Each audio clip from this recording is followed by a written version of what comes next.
Ciri-ciri penghuni syurga ialah bin Hima al-Mujashi'i. Ia berkata, pada suatu hari Rasulullah SAW berkhutbah dan bersabda, terdapat 3 penghuni syurga. Pertama, pemerintah yang adil, jujur dan mendapat taufik. Kedua, seorang yang penyayang dan bertimbang rasa terhadap setiap kerabat. Ketiga, seorang Muslim yang suci, pandai menjaga diri dan berkeluarga. Hadis riwayat Muslim. Dari Ibnu Abbas radhiyallahu anhu, dia berkata, Rasulullah SAW bersabda, macam-macam umat diperlihatkan kepadaku. Aku melihat seorang Nabi beserta sekelompok orang pengikutnya. Aku melihat seorang Nabi beserta seorang laki-laki pengikutnya. Aku melihat seorang Nabi tanpa ditemani seorang pengikut pun. Kemudian diperlihatkan kepadaku sekelompok orang dengan jumlah yang amat banyak. Maka aku berkata, ini adalah umatku.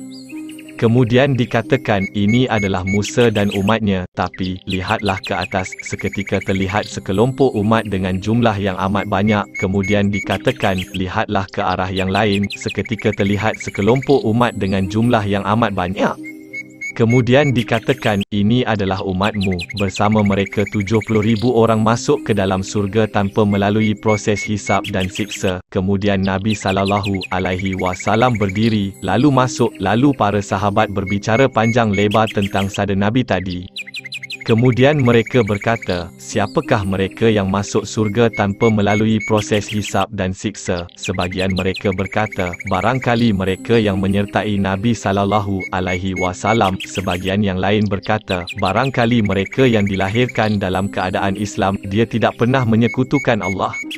Mereka menyebutkan banyak hal. Kemudian Nabi SAW keluar kembali dari kamar beliau, menemui mereka. Lalu beliau berkata, apa yang kalian perbincangkan? Mereka pun memberitahukan kepada beliau tentang apa yang mereka perbincangkan antara mereka. Lalu beliau bersabda, mereka adalah orang-orang yang tidak berubat dengan menggunakan sihir, tidak minta diruqyah, ruqyah yang tidak syari, tidak bertatayur, meyakini kerana melihat pertanda buruk, dan hanya kepada Allah mereka bertawakal. Kemudian Ukashah bin Mihsan al-Asadi berdiri seraya berkata, apakah saya termasuk bagian dari mereka? Wahai Rasulullah, beliau SAW bersabda, kamu adalah termasuk bagian dari mereka. Lalu sebagian sahabat yang lain, Sa'ad bin Ubadah berkata, apakah saya bagian dari mereka? Wahai Rasulullah, Rasulullah SAW bersabda, kamu telah didahului oleh Ukashah. Hadis riwayat Al-Bukhari dan Muslim.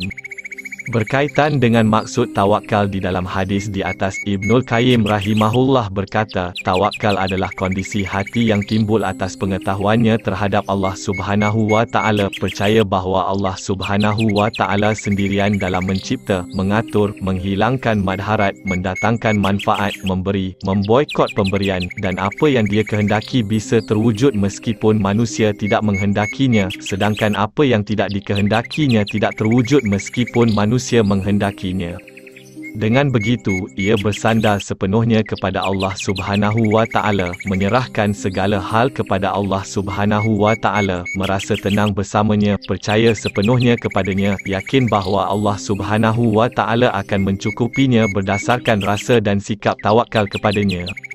Allah Subhanahu wa Ta'ala yang memenuhi kebutuhan orang yang tawakal itu. Tidak ada sesuatu yang terjadi di luar kehendaknya, baik manusia menginginkannya maupun menolaknya. Kondisi orang yang tawakal itu seperti kondisi anak kecil di hadapan kedua orang tuanya. Dalam perihal sesuatu yang ia niatkan, baik motivasi atau larangan, maka kedua orang tua itu menanggung sepenuhnya.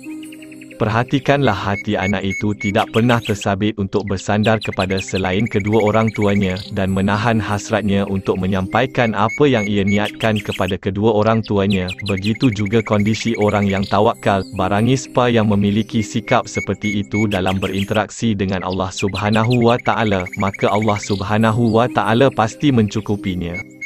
Allah Subhanahu wa Ta'ala berfirman, dan barang siapa yang bertawakal kepada Allah, niscaya Allah akan mencukupkan keperluannya. At-Talaq 3. Dari Sahal bin Sa'ad ia berkata, Rasulullah SAW bersabda, barang siapa yang menjaga lisan dan kemaluannya, maka aku menjaminnya untuk masuk jannah. Hadis riwayat Al-Bukhari dan Muslim. Dari Abu Hurairah ia berkata, Rasulullah SAW bersabda, Barang siapa yang oleh Allah dijaga dari keburukan lisan dan kemaluannya, maka ia akan masuk jannah. Dari Muaz bin Jabal ia berkata, aku pernah bersama Rasulullah sallallahu alaihi wasallam dalam perjalanan.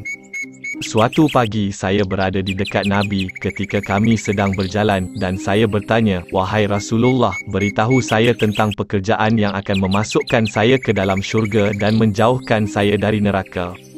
Dia berkata, engkau telah bertanya kepadaku tentang sesuatu yang hebat, sangat sedikit orang yang dipermudahkan Allah untuk bertanya tentangnya. Perbuatan itu ialah kamu menyembah Allah tanpa menyekutukannya, menunaikan solat, menunaikan zakat, melakukan syam puasa di bulan Ramadan, mengerjakan haji ke Baitullah.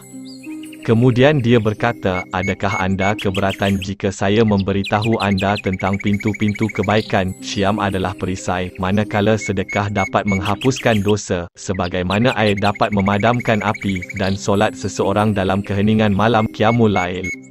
Kemudian dia membaca firman Allah Ta'ala, perut mereka jauh dari tempat tidurnya, sedang mereka berdoa kepada Tuhannya dengan rasa takut dan harap, dan mereka menafkahkan sebahagian dari rezeki yang kami berikan kepada mereka. Tidak ada yang mengetahui apa yang tersembunyi bagi mereka, iaitu berbagai nikmat yang sedap dipandang mata sebagai balasan atas apa yang telah mereka kerjakan. Surah As-Sajdah 16-17. Dia kemudian berkata, adakah anda keberatan jika saya memberitahu anda tentang penguasa segala sesuatu, tiang segala sesuatu, dan puncak segala sesuatu?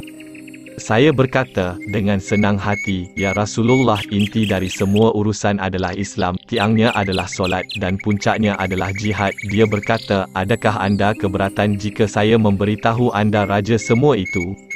Saya berkata, dengan senang hati, wahai Nabi Allah. Kemudian Rasulullah memegang mulut Muaz dan berkata, jagalah pegang mulutmu seperti ini. Saya berkata, wahai Nabi Allah, adakah kami akan dihukum kerana perkataan yang kami ucapkan? Beliau sallallahu alaihi wasallam bersabda, ibumu merindukanmu, celakalah kamu, wahai Muaz. Manusia tidak akan dicampakkan ke dalam neraka dengan diseret ke atas muka atau dahi mereka, melainkan kerana perkataan yang diucapkan oleh mulut mereka. Ciri-ciri penghuni syurga.